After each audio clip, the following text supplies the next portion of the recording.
Il était gravement malade, mais personne ne l'a aidé. Mais le jour de sa mort, ils ont organisé un festin à plusieurs millions. Cet homme a aidé et soutenu sa famille durant des années, mais il se retrouve seul, ses enfants abandonnés et sa femme chassée de la maison. Un soir, alors que la pluie battait le toit en tôle, Adama Koffi sentit une douleur étrange lui traverser la poitrine. D'abord, il pensa que ce n'était rien, une simple fatigue, comme il en connaissait souvent. Mais les jours passèrent et la douleur resta. Elle s'installa, discrète mais tenace, comme un serpent silencieux dans l'ombre. Et pendant ce temps, le corps d'Adama s'affaiblissait.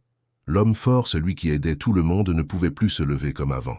Par moments, quelques voisins venaient encore le voir. Ils disaient « Adama, courage, on prie pour toi ». Mais les visites se sont faites rares. Certains passaient juste devant sa cour sans même frapper.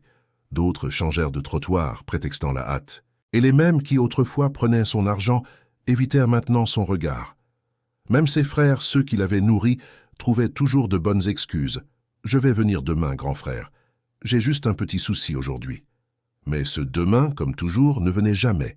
Sa femme, Hawa, se battait seule. Elle faisait des petits travaux dans le quartier. Lessive, cuisine, ménage, juste pour acheter les médicaments. Souvent, elle cachait ses larmes en lavant le linge, pour ne pas que les enfants la voient pleurer. La nuit, quand Adama toussait sans pouvoir s'arrêter, elle restait éveillée, le cœur serré.